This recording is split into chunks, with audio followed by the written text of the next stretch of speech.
Welcome to this journey of one of the most disturbing cases in recorded history of Harlan County, Kentucky. Before we begin, I invite you to leave a comment about where you're watching from and the exact time you heard this story.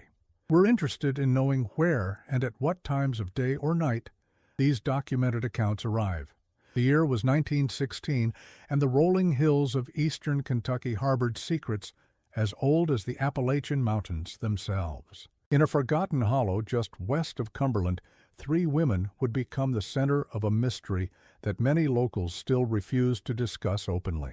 The Blackburn sisters, though you won't find their first names in any county records today, operated what appeared to be a modest distillery operation during the early days of Prohibition.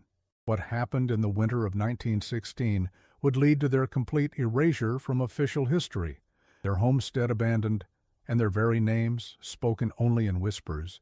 It began with a series of disappearances along the Kentucky-Virginia border. Travelers, mostly men passing through on business or heading to the coal mines, would vanish without explanation. The war in Europe dominated newspaper headlines, and few paid attention to missing drifters in the remote hollows of Appalachia. That is, until a state revenue officer failed to return from an investigation in Harlan County. The official explanation was simple enough: moonshiners protecting their trade. In those days, such violence wasn't uncommon. The hills of Kentucky were filled with independent spirits who viewed government interference as an intrusion on their way of life. Producing moonshine wasn't just a business. It was a tradition, a birthright passed down through generations. When Prohibition loomed on the horizon, many local distillers simply moved deeper into the hollows, away from prying eyes and federal agents. But the Blackburn operation was different. Located in what locals called Twisted Pine Hollow, there still wasn't hidden away like most illegal operations. In fact, according to tax assessor records from 1915, they paid a nominal fee to register as a medicinal spirits producer, a common loophole in the early Prohibition era. This official designation allowed them to operate in a gray area, neither fully legal nor explicitly criminal. The ledger found in the Boone County Courthouse tells a different story than the simple narrative of moonshiners protecting their trade. It mentions 3 sisters who operated not just any still, but what locals called the sweetest shine east of Louisville. Their product was said to have a distinctive flavor that couldn't be replicated, a warm, almost honeyed taste that lingered long after the burn subsided. What the ledger doesn't explain is why, in November of 1916, county officials ordered all mentions of the sisters' first names stricken from public record. The decision wasn't documented officially. The only evidence it happened at all comes from a single note written in the margins of a tax assessment. As per Judge Hollister's order, strike all given names from record, reference only as Blackburn women henceforth. The judge himself died less than a month later, reportedly from heart failure, though a local doctor's private correspondence suggests he hadn't been ill prior. What makes this case particularly unsettling is the systematic way the sisters were erased. It wasn't just their names. Their property, a modest cabin and still site nestled in a hollow between 2 steep hills about 7 miles northwest of Cumberland, was left to decay. No relatives came to claim their possessions. No grave markers bear their names. It's as if 3 women simply ceased to exist, except in the memories of those who encountered them. The Harlan Daily Enterprise ran only a small item, buried on page 6. Local distillery operation ceased by authorities. Property to remain undisturbed until further notice. The brevity itself speaks volumes. In a time when even minor infractions warranted detailed reporting, the sisters merited barely 2 sentences. This was particularly unusual given the newspaper's typical approach to covering moonshining operations. Just 3 months earlier, the arrest of a distiller named Jacob McCreary had warranted a full column complete with details of his operation and quotes from arresting officers. The hollow where their cabin stood soon gained a reputation. Locals called it Quiet Valley, though not because of any natural silence. Those who ventured near reported an oppressive stillness, as if the very air refused to carry sound. Birds avoided the area. Even insects seemed to respect some invisible boundary. By 1918, a crude fence had been erected at the hollow's entrance. No official erected it. It simply appeared overnight, constructed from fallen branches and binding wire. It wasn't meant to keep people out so much as to serve as a warning. According to Elijah Thompson, whose father owned property neighboring the hollow, the fence was erected by a group of local men who had all, at one time or another, visited the Blackburn sisters' establishment. Thompson's journal, discovered during a renovation of his former home in 1962, describes how these men worked through the night, silent and focused, as if compelled by some unspoken urgency. When asked why they bothered, one reportedly said, "Some things need to be marked, not to keep people out, but to let them know they're making a choice when they step across." What happened to cause such an unusual response? The official records offer nothing but deliberate omissions and careful redactions. However, a collection of personal correspondence, journal entries, and oral histories passed down through generations suggests something far more disturbing than simple moonshine violations. From what can be pieced together, the Blackburn sisters weren't originally from Harlan County. The first mention of them appears in a property transaction dated April 1914, when they purchased the cabin and surrounding 5 acres from the estate of a recently deceased miner. The transaction itself is unremarkable, except for one detail. The sisters paid in gold coins of Spanish origin, some dating back to the late 18th century. The source of this wealth was never questioned officially, though local rumors suggested they had brought it with them from somewhere far to the south. The sisters established their distillery operation almost immediately. Unlike most moonshiners who sold their product through established networks of trusted intermediaries, the Blackburns marketed directly, inviting select customers to their cabin for what they called tasting evenings. Word spread quickly about the quality of their product, particularly among the upper echelons of local society.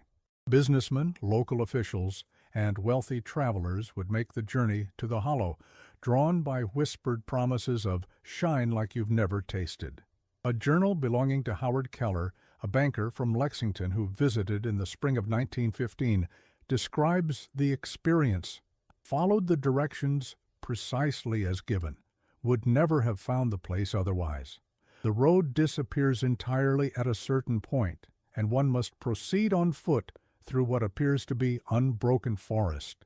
Yet somehow there is a path, subtle but discernible to the attentive eye.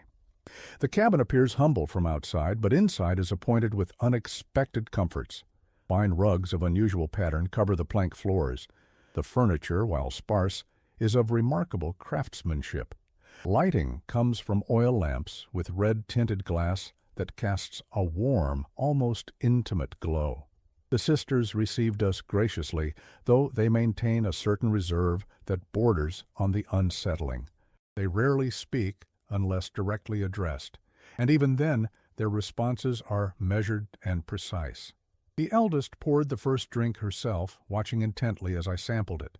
I've never tasted anything comparable, sweet yet complex, with an almost immediate sense of warmth and well-being. The evening progressed pleasantly, though I find my recollection of later hours somewhat hazy.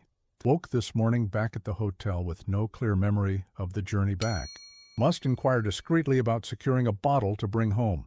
Keller's journal entries become increasingly focused on the Blackburn sisters and their moonshine over the following months. He visited twice more, according to his writing. His final entry regarding the sisters, dated September 1916, consists of a single line: "God help me. I now understand what they've been doing all along." He died 1 week later. The official cause was listed as acute nervous collapse, a conveniently vague diagnosis.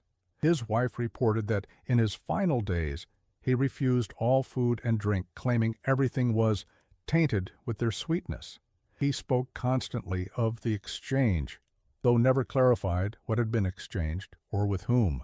Most disturbing was his insistence that he could feel them watching through his eyes, seeing what I see, knowing what I know.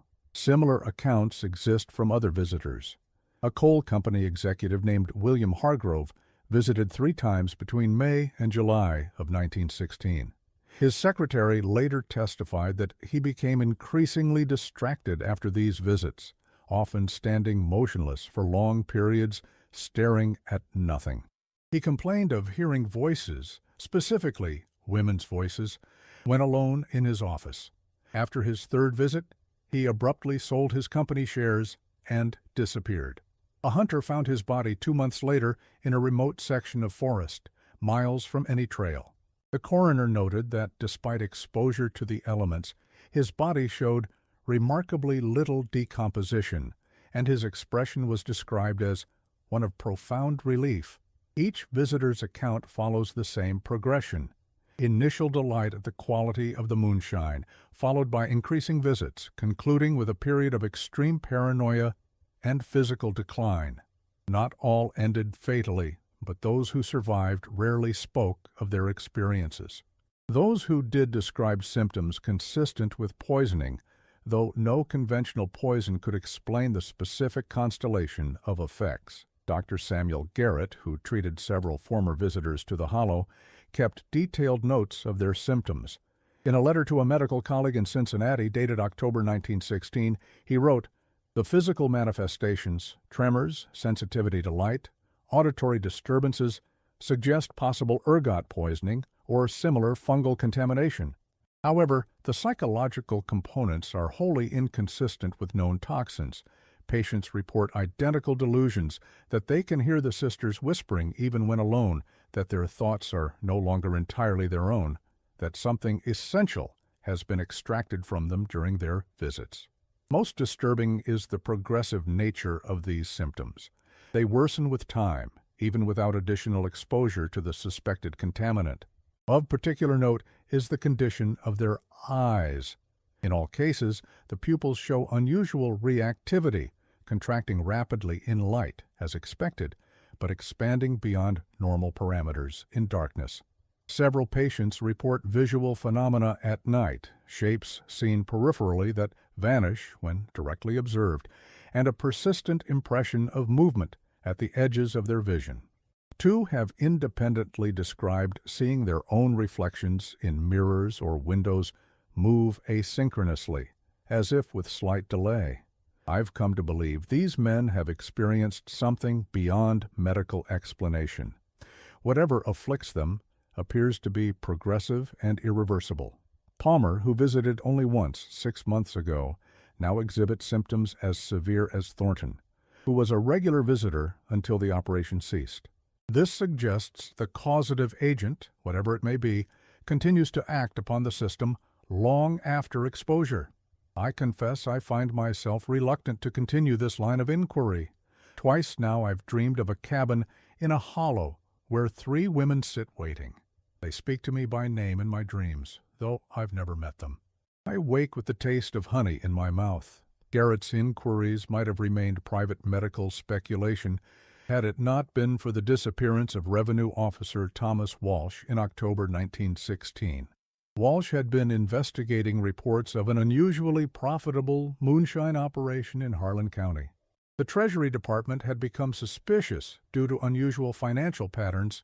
Local banks reported several prominent citizens making large cash withdrawals, followed by periods of unexplained absence. These patterns coincided with rumors of a particularly desirable moonshine being produced somewhere in the Eastern Hollows. Walsh's last communication was a brief telegram to his supervisor. Located Blackburn operation. Unusual setup. Will investigate further. 3 days later, his horse returned to Cumberland without him. A search party was organized, though notably smaller than would be expected for a missing federal agent.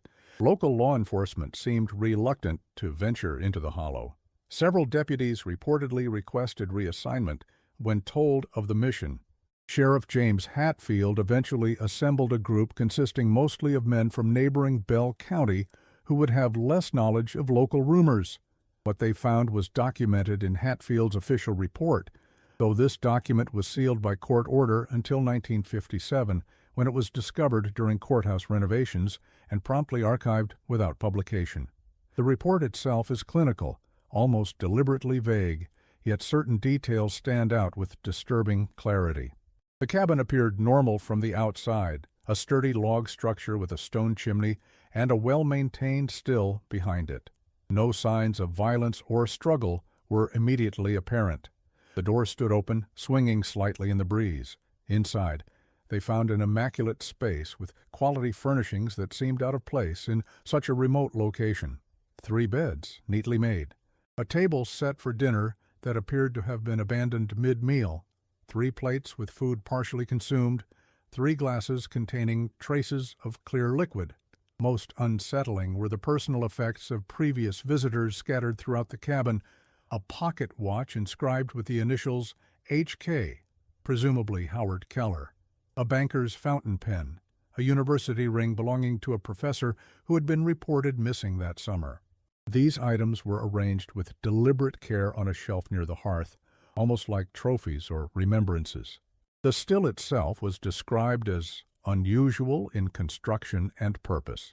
Hatfield noted that while it appeared functional for producing alcohol, certain modifications suggested additional processes unknown to this investigator.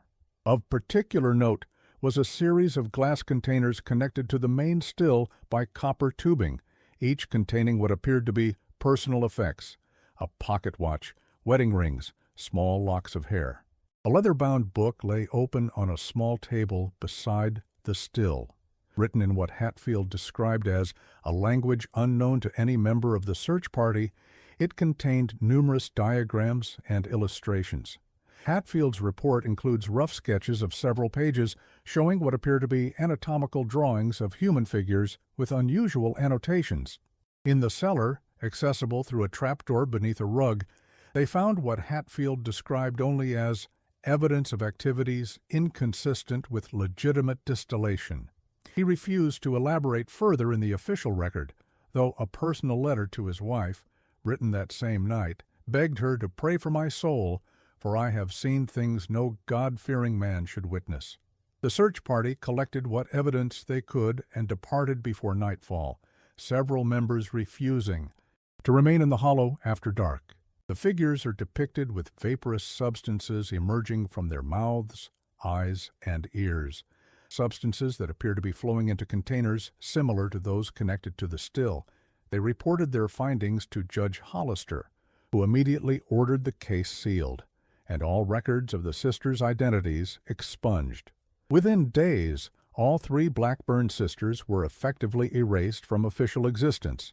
The most disturbing aspect of the case, however, comes from what was found in the days following the initial investigation. Officer Walsh's badge was discovered on the porch of the sheriff's office in Cumberland, though no one reported seeing who left it there. Alongside it was a mason jar containing a clear liquid with the distinctive amber tint characteristic of the sisters' moonshine, and a note written in elegant script, "With our compliments. The final batch." Judge Hollister ordered the jar destroyed without opening, but according to courthouse rumors, Sheriff Hatfield took custody of it personally. 1 week later, Hatfield's wife reported increasingly strange behavior. He refused to sleep, claiming he could hear women singing from inside the walls. He spoke of the sisters watching through his eyes. On the 7th night, he walked into the woods behind his home and vanished. Searchers found only his boots, neatly placed beside a small creek, as if he had deliberately removed them before wading into the water and disappearing. The investigation into both Walsh's disappearance and the Blackburn operation was officially closed in December 1916. All materials collected from the cabin were supposedly destroyed, though rumors persisted that Judge Hollister had retained certain items, particularly the leather-bound book, for personal study. His sudden death on December 21st ended any possibility of confirming these rumors. As for the sisters themselves, no trace was ever found, no bodies, no evidence of flight. It was as if they had simply vanished from the hollow that had been their home. The most common explanation among locals was that they had fled when their operation was discovered, perhaps returning to wherever they had come from originally. But those who had encountered them directly often offered a different, more disturbing theory. Local legend in Harlan County holds that they didn't disappear at all, that something about their process, their special ingredient, allowed them to disperse themselves somehow, to exist in fragments within those who had consumed their moonshine. This theory, while seemingly fantastical, gained disturbing credibility in 1923 when 3 men from different parts of Kentucky, all former visitors to the Hollow, committed suicide on the same night. Each left similar notes, claiming they could no longer bear the weight of what we carry inside us. Each had taken to wearing high collars and scarves, regardless of weather, and post-mortem examinations revealed why. All 3 had developed unusual markings around their throats, described variously as branching patterns or root-like structures just beneath the skin. The county coroner, Dr. Elias Morton, noted in his report that the patterns appeared to be spreading outward from the throat toward the brainstem, though he could offer no medical explanation for the phenomenon. Most disturbing was the discovery that all 3 men had, in the weeks before their deaths, begun to exhibit mannerisms and speech patterns remarkably similar to those reported of the Blackburn sisters. A colleague of one victim, a lawyer named Frederick Powell, stated that Powell had begun to speak in an unfamiliar cadence, using turns of phrase that seemed oddly formal and antiquated. He had also developed a habit of watching people intently as they drank or ate, as if studying their reactions with scientific interest. The most complete account of what may have actually occurred comes from an unexpected source, a journal found in 1967 during the demolition of an abandoned home in Boone County. The journal belonged to Rebecca Hollister, Judge Hollister's wife. She had apparently been present for a private testimony given by the sole surviving member of the search party willing to describe what they'd found in the cellar of the cabin. According to this account, the cellar contained evidence that the Blackburn sisters were practicing something akin to alchemy, but with human essence rather than base metals as their medium. Their still was designed not just to produce alcohol, but to somehow distill and capture something from those who consumed their product and returned for more. The personal effects found in the glass containers, watches, rings, locks of hair, were described as anchors that allowed the sisters to maintain connections to their visitors. Rebecca Hollister wrote, Mr. Collins described pages showing how these essences could be collected, distilled, and eventually consumed or otherwise utilized. He spoke of diagrams depicting human figures gradually hollowing out from within as more and more of their essence was extracted through repeated exposure to the sisters' concoction. The final pages, he said, showed 3 women ingesting or somehow absorbing these collected essences, growing more substantial as their victims diminished. She continued, most troubling was his description of the cellar itself. The walls were covered with small glass vials, each labeled with a name and date. Inside each was a cloudy substance, neither liquid nor gas, that moved of its own accord. Collins said it reminded him of fog on a pond at dawn, how it shifts and swirls without wind. The vials were arranged in a pattern that he believed corresponded to charts in the book, a sort of mapping of souls, if such a thing is possible to consider. This account aligns disturbingly well with the symptoms reported by Dr. Garrett, the sense of diminishment, of something being extracted, of no longer being fully oneself after repeated visits to the sisters. It suggests that the Blackburn women had discovered or developed a method of extracting some essential human quality through their specialized distillation process, using their moonshine as both lure and mechanism. The most troubling question remains: what happened to these accumulated essences when the sisters vanished?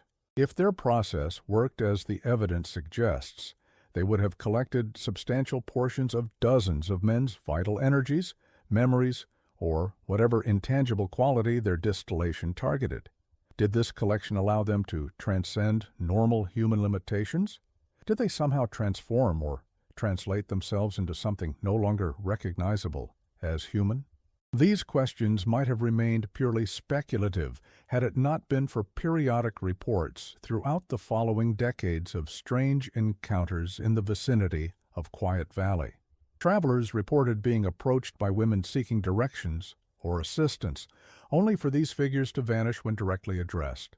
Others claimed to hear female voices singing from empty sections of forest.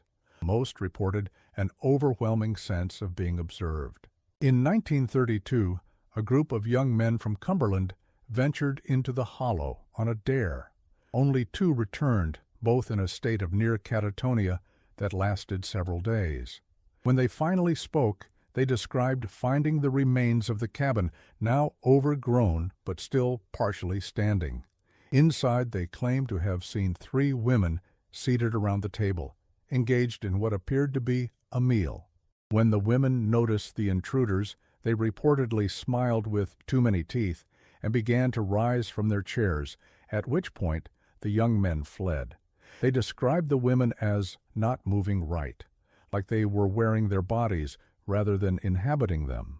One of the survivors, Joseph Carter, later elaborated in a private letter to his cousin. It wasn't just how they moved, it was their faces. At first glance, they looked like normal women, maybe in their 30s.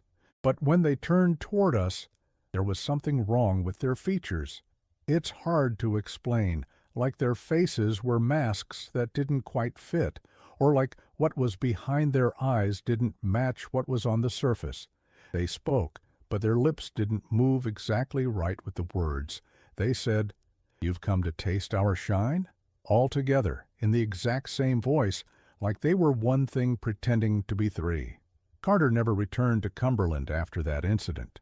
According to county records, he moved to California the following year and never spoke of his experience again, except in that single letter, which remained in his cousin's possession until it was donated to the Kentucky Historical Society in 1978.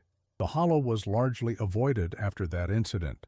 During the 1950s, a lumber company acquired rights to harvest timber from the surrounding hills, but left the hollow itself untouched. The foreman, when questioned by a local historian in 1962, stated simply, "Some places ain't meant for disturbing. That hollow's one of them. The trees there don't smell right." When pressed for clarification, he explained, "They smell sweet, like sugar being burned, and sometimes, if you're there at dusk, you can hear glass clinking together like someone making a toast. My men won't go near it. Say they feel like they're being pulled apart when they get too close, like something's trying to get inside them through their eyes and mouth. We leave it be." Perhaps the most compelling evidence that something truly unusual occurred with the Blackburn sisters comes from the consistent way their memory has been preserved in local consciousness despite official erasure. For 3 women to be so completely removed from public record, yet remain a persistent presence in regional folklore, suggests an impact far beyond typical criminal activity. The Blackburn sisters became a cautionary tale. A local bogeyman story used to warn against the dangers of accepting drinks from strangers. But unlike most such tales, theirs contained specific details that remained consistent across generations, suggesting an origin in actual events rather than pure imagination. Harlan County residents developed specific traditions around the hollow. Homes were decorated with small bundles of dried herbs, primarily angelica and rue, said to keep the sisters from visiting.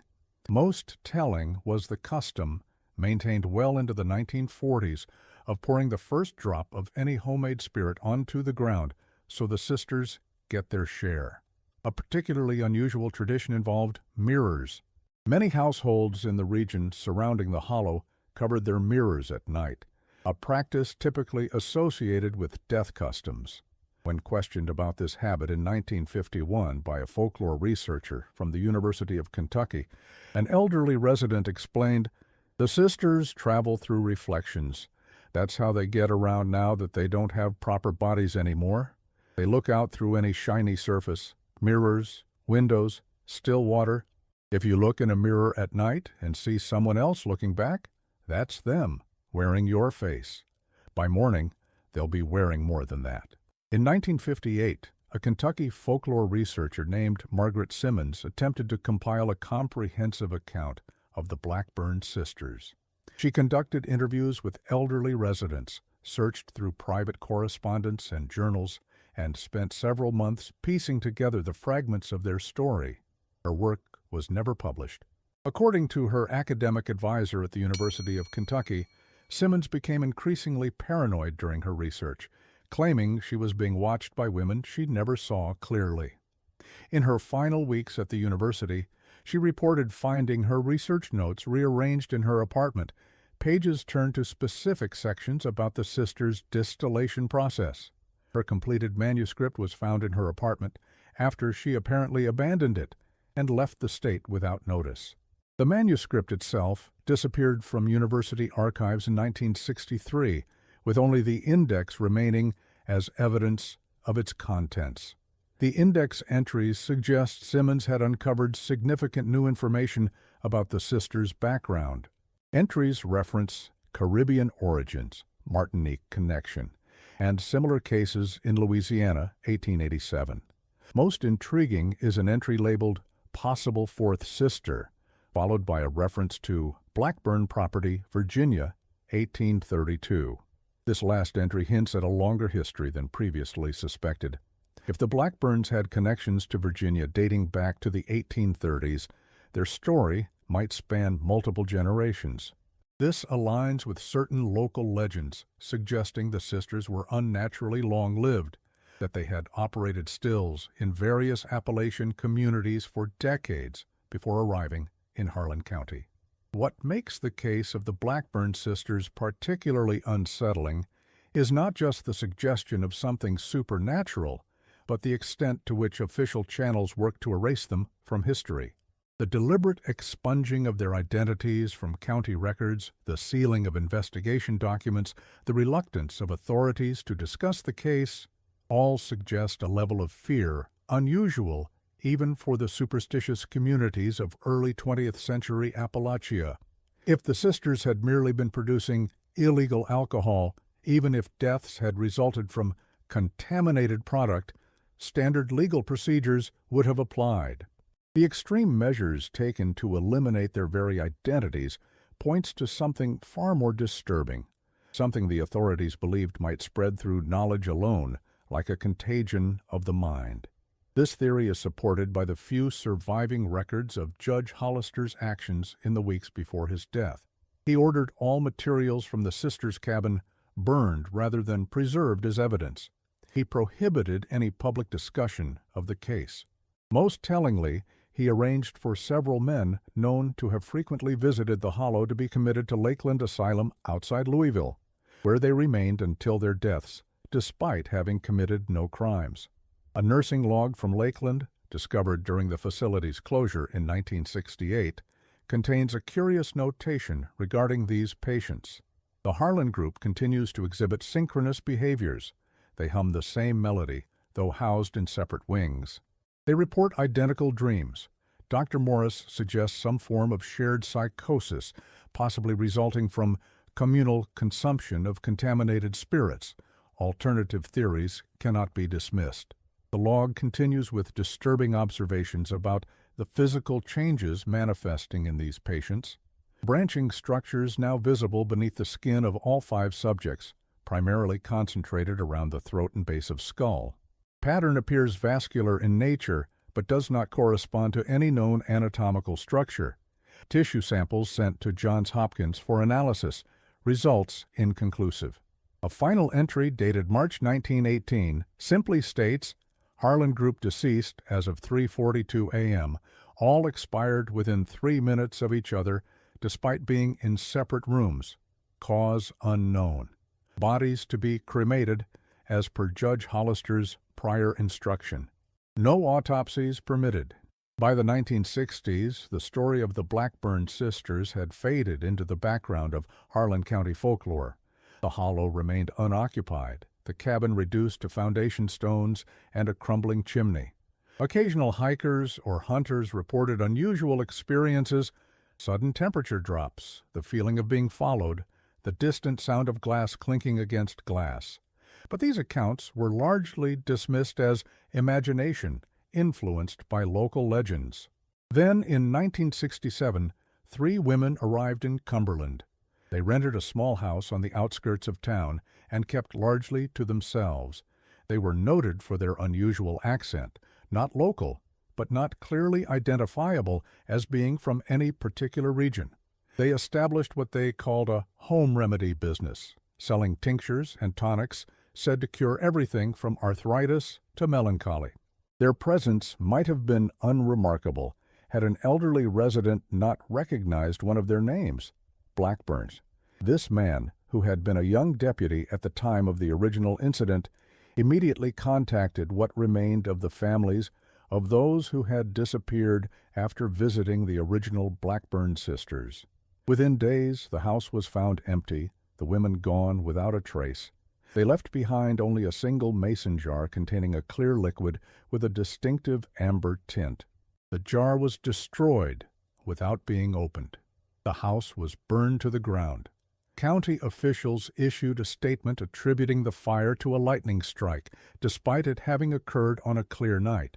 Those who had purchased remedies from the women were quietly monitored for several weeks, though no unusual symptoms were reported. This incident prompted renewed interest in the original case among a small group of local historians. Their inquiries met with unusual resistance. Documents that should have been available through normal archival channels were reported missing or damaged. Elderly residents who had previously spoken freely about local history became reticent when the Blackburn name was mentioned. One persistent researcher, James Harper, managed to locate and interview a man who claimed to be the grandson of Sheriff Hatfield. This source provided what may be the most disturbing piece of the entire puzzle. According to family lore, the jar of moonshine left with Officer Walsh's badge wasn't destroyed as ordered. Judge Hollister supposedly took possession of it personally, and on the night before his death, consumed its contents. The grandson recounted the family story.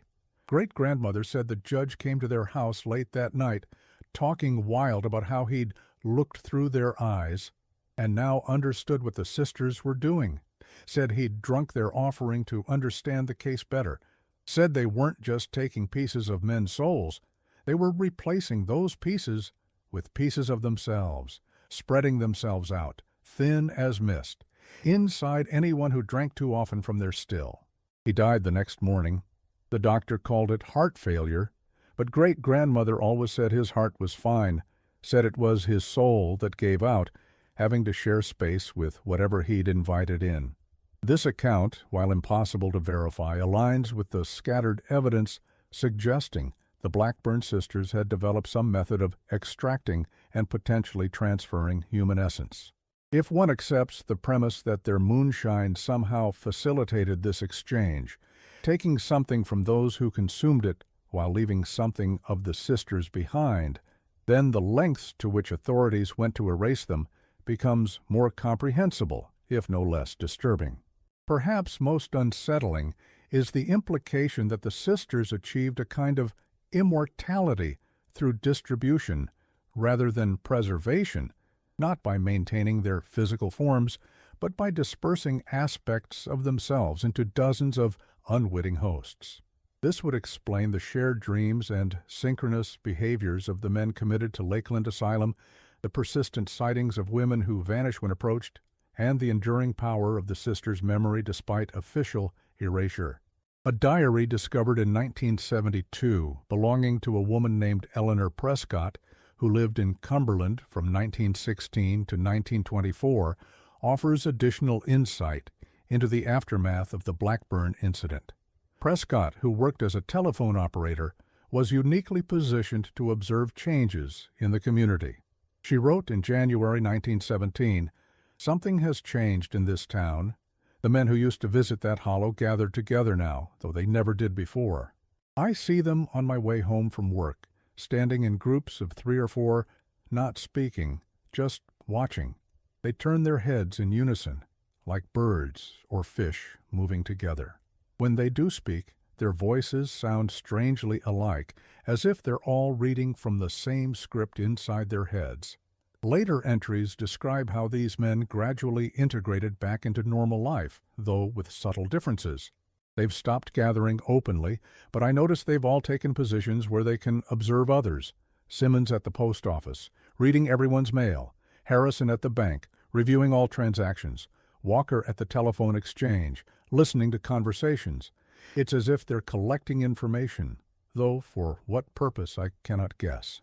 Prescott left Cumberland in 1924 after a disturbing encounter. Saw Judge Hollister's widow at the market today. I know it was her by her dress and hat, but when she turned, her face was wrong somehow. She smiled at me, and I swear I saw something move behind her eyes, like a shadow passing behind a curtain. She said, "We know about your diary, Eleanor. I'm leaving tomorrow for my sister's home in Cincinnati. This town isn't safe anymore." The last documented incident potentially connected to the Blackburn sisters occurred in 1969. A retired history professor named William Cochran published a brief article in a small academic journal outlining his research into what he called the curious case of collective memory erasure in Harlan County.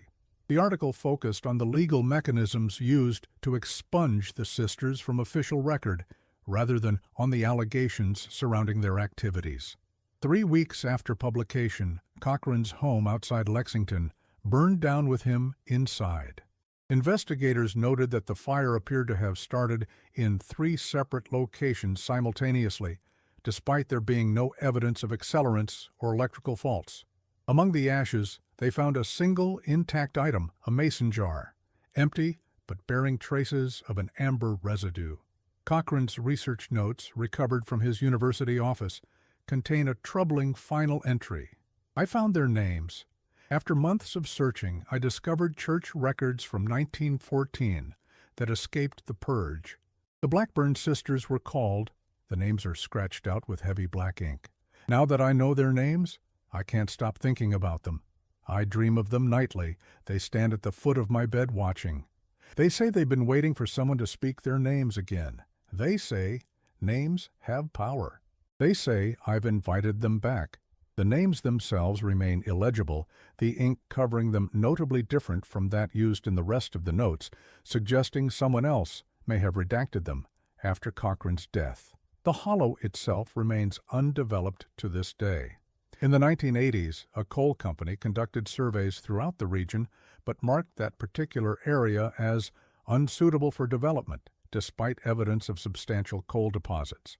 Their geological report noted unusual soil composition and groundwater with anomalous properties that made the location impractical for mining operations. A soil sample analysis, conducted as part of the survey, revealed abnormally high concentrations of certain organic compounds typically associated with advanced decomposition, though no obvious source was identified. The water from the small spring that fed the hollow contained traces of ethanol and complex sugars, as if the ground itself had been infused with the sisters' distinctive moonshine. Local attitudes toward the hollow have evolved from active fear to respectful avoidance. It isn't fenced or posted, but few venture there willingly. Those who do report an environment that seems somehow suspended in time, plants that grow in unusual patterns, light that behaves differently than in surrounding areas, and always the profound oppressive silence that gave the place its name. In 1992, a graduate student from the University of Kentucky attempted to conduct an archaeological survey of the hollow as part of a broader study of Appalachian moonshining operations. Her field notes, submitted as part of her thesis, describe finding the remnants of the cabin foundation and fragments of glass consistent with distilling equipment. More unusual were her observations about the site's atmosphere. "The hollow defies normal ecological patterns," she wrote. "The plant growth is unusually dense yet uniform in height, as if carefully maintained.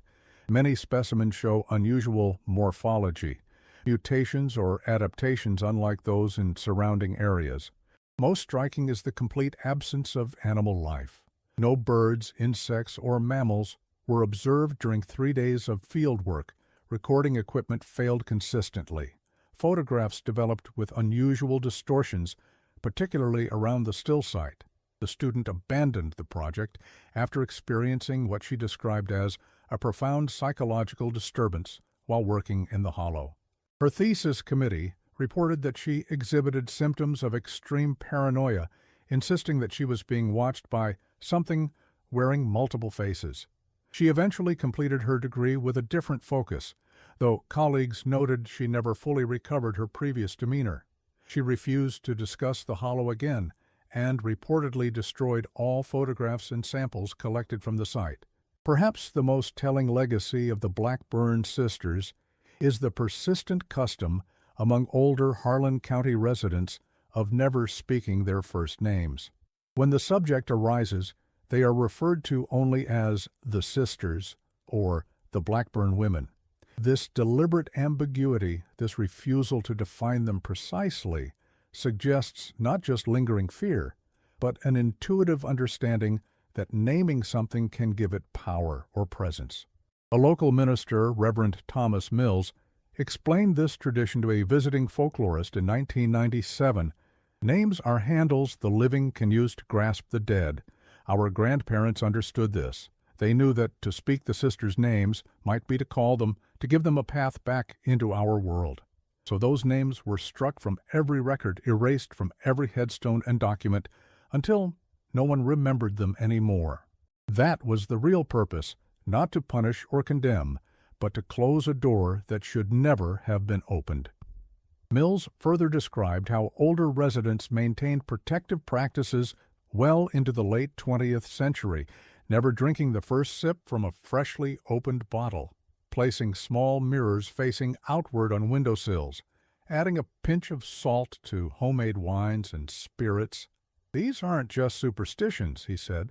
They're memories of a time when something reached into our community from somewhere else, something that wore human shapes but wasn't entirely human anymore.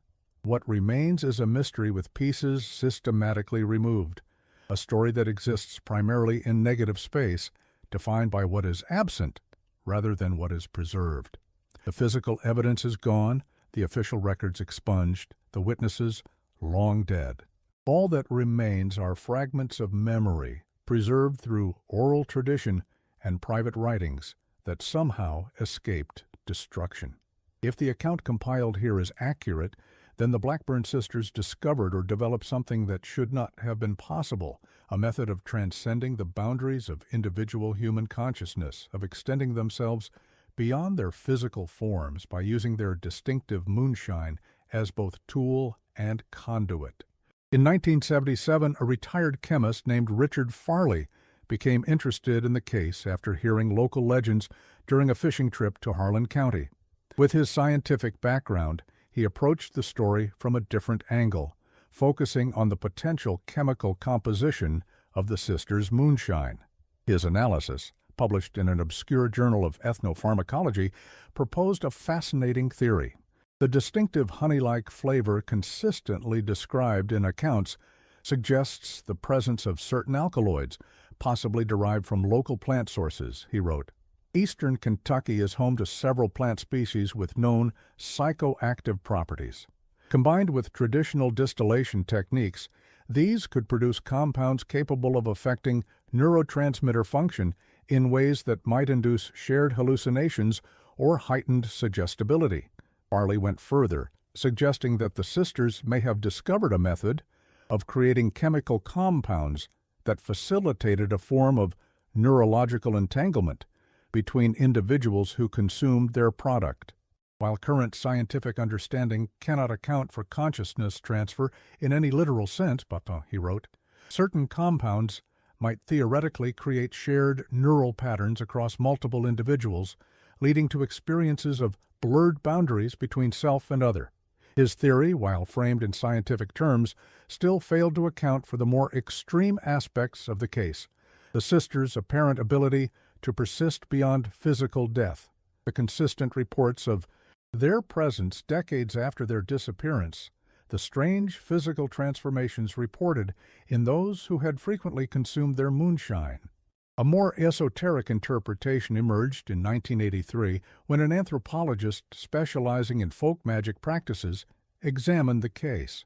Dr. Eleanor Wright suggested parallels between the Blackburn operation and certain Caribbean traditions related to spirit possession and essence transfer. The descriptions of the sisters' methods bear striking similarities to practices documented in parts of Haiti and the Eastern Dominican Republic, she wrote. These traditions hold that aspects of consciousness can be separated from the physical body and transferred or preserved through ritualistic processes, often involving specifically prepared alcoholic compounds. Wright pointed to the mention in Margaret Simmons's Lost Manuscript Index of Caribbean Origins and Martinique Connection as potential support for this theory. She suggested the sisters might have brought these traditions with them to Kentucky, adapting them to local conditions and resources. The Appalachian tradition of moonshining provided ideal cover for practices that would otherwise have drawn unwanted attention, she concluded. One final detail, perhaps the most disquieting of all. According to several independent accounts from the 1920s and 30s, individuals who had frequently visited the hollow before the sisters' disappearance often reported tasting a distinctive sweetness in their mouths upon waking, the same honeyed finish that had made the Blackburn moonshine so remarkable. This sensation would typically be followed by periods of lost time or behaviors they couldn't later recall. As one affected man wrote in a letter to his brother, "It's as if I become a passenger in my own body. I taste that sweetness, and then I watch myself move and speak while something else guides my actions. The worst part is not knowing what I've done during these episodes, or who I might have offered a drink to. This suggests whatever process the sisters initiated didn't end with their physical disappearance, that the diffusion of their consciousness continued through secondary vectors, spreading outward in ever-widening circles. If true, elements of what made them who they were might still exist, distributed across descendants of those who visited their hollow, fragmented, but never truly gone. A diary discovered in 1985 belonging to a woman who had worked as a nurse at Lakeland Asylum in 1917-18 contains a disturbing observation that supports this theory. She wrote of a patient who had been a regular visitor to the Blackburn Hollow. Mr. Denton exhibits the most peculiar symptom. When agitated, his voice changes entirely, not just in tone, but in accent and manner of speech. He speaks as a woman might, with precise diction and unusual turns of phrase. Today he addressed me by my first name, though I've never shared it with him, and asked if I might bring him a glass of water, with just a touch of honey. When I returned with the water, he had no memory of making the request. In this light, the efforts to erase the Blackburn sisters' names takes on a new significance. Perhaps Judge Hollister and others who knew the full truth understood something vital about the nature of identity and memory, that names have power, that to speak of something is to give it form and presence. By striking the Blackburn sisters from official record, by reducing them to anonymous figures at the center of an unspoken event, perhaps they hope to limit whatever lingering influence the women might have. In 1994, a linguist from Marshall University became interested in dialectical patterns unique to the region surrounding the hollow. Dr. Sarah Keller noted that certain phrases and speech cadences persisted among families historically connected to the Blackburn case, distinctive patterns that didn't match broader Appalachian linguistic trends. Her recordings of elderly residents revealed subtle commonalities, the same rising inflection at the end of statements, the same precise pronunciation of certain vowels, the same tendency to pause before significant words as if savoring them. It's as if a single speaking style somehow fragmented and dispersed across multiple family lines, she wrote. These patterns aren't passed down traditionally through family units. They appear sporadically, sometimes emerging in individuals with no prior family history of the speech pattern. Most curious is how these vocal characteristics often develop suddenly in adolescence or early adulthood, rather than being learned gradually from childhood as is typical with regional dialects.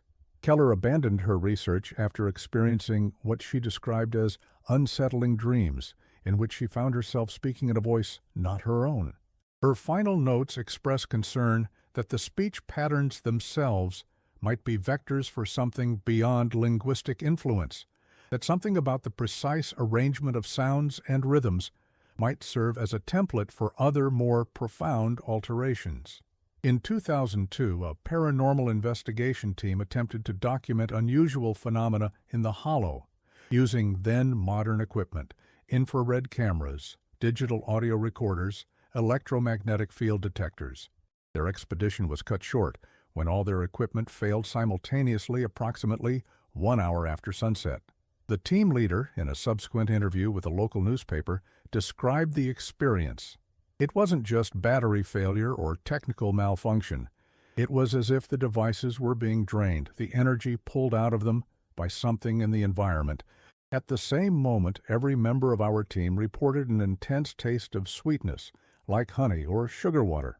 The team departed immediately, but reported lingering effects, shared dreams, sudden cravings for sweet foods, and, most disturbing, a tendency to find themselves speaking or moving in unintentional synchronization with one another. These symptoms faded within approximately 2 weeks, though the team leader noted that she occasionally still wakes with the taste of honey in her mouth, particularly on the anniversary of their visit to the Hollow. A local tradition, documented by the Kentucky Heritage Council in 2005, holds that the Blackburn sisters still return to Cumberland on certain nights, always in groups of 3, always dressed in styles from different eras, as if each has been collecting details from the decades they've moved through. They are said to appear most often at small gatherings where alcohol is shared, standing just at the edge of perception until someone offers them a drink. Those who claim to have encountered them describe a profound sense of recognition, as if meeting old friends whose names remain just beyond recall. The most recent documented incident connected to the Blackburn case occurred in 2011, when a small craft distillery opened in neighboring Bell County. The proprietor, a man with no historical connection to the region, claimed to have discovered an old recipe that produced a distinctive moonshine with notes of honey and spice. The product quickly gained popularity throughout eastern Kentucky. 3 months after the distillery opened, the owner was found in the still room, unconscious but physically unharmed. When he revived, he claimed to have no memory of his own identity or history. He recognized no one, not even his wife of 20 years, and spoke with an accent entirely unlike his previous speech pattern. Most disturbing was his insistence that his name was not Richard Wilson, but Constance, though he never provided a surname. Analysis of his product revealed nothing unusual beyond a unique combination of traditional ingredients. The distillery was closed nonetheless, and remaining bottles were collected and destroyed by local authorities. Wilson, coached Constance, eventually recovered aspects of his original identity, though those who know him claim he remains fundamentally changed, more formal in his speech, more observant of others, and possessed of knowledge and skills he never previously demonstrated. The Hollow remains silent and waiting. The foundations of their cabin still mark the earth, and somewhere perhaps 3 women who were once the Blackburn sisters continue their patient work, distilling something essential from everyone who hears their story, everyone who speaks of them, everyone who wonders what really happened in that quiet valley in the winter of 1916. In 2018, during renovations to the old Cumberland courthouse, workers discovered a sealed metal box within a wall cavity. Inside was a single document, a handwritten statement signed by Judge Hollister, dated December 20th, 1916, the day before his death. The statement reads, in part, "I have consumed their offering, God help me. I did so believing it would reveal the truth, and in this I was not mistaken. The truth is this: they are not gone. They cannot be gone, for they exist now in fragments, in portions in the minds and bodies of those who partook of their shine. I feel them even now, moving behind my thoughts, watching through my eyes. They wait for something, some constellation of circumstances that will allow them to reform what was dispersed. I have ordered their names struck from every record, their property left undisturbed, their possessions burned rather than preserved. This is not superstition, but necessity. Names are vessels, places are anchors, objects are conduits. To preserve these would be to maintain their power. Yet I fear it is too late for those of us who drank from their still. We carry them within us now, seeds planted in fertile ground, waiting to flower. The statement concludes with a warning. Should they return, they will not appear as three sisters from outside. They will emerge from within, wearing familiar faces, speaking with beloved voices. And we will not recognize the danger until they have already taken root among us once more. The document was transferred to the Kentucky State Archives, where it remains available for scholarly review, though few researchers express interest in what is generally dismissed as the delusions of a dying man. The story of the Blackburn sisters has largely faded from public consciousness, preserved only in the whispered warnings of the oldest families in Harlan County. Just be careful when you taste something sweet in an unexpected place. And if you ever find yourself in Harlan County, remember, some hollows are best left unexplored, and some names are best left unspoken. For even now, more than a century after they disappeared, the sisters might still be listening, still watching, still waiting for someone to welcome them in with an innocent sip of something sweet. The taste of honey may linger long after the burn subsides, and by then it's already too late.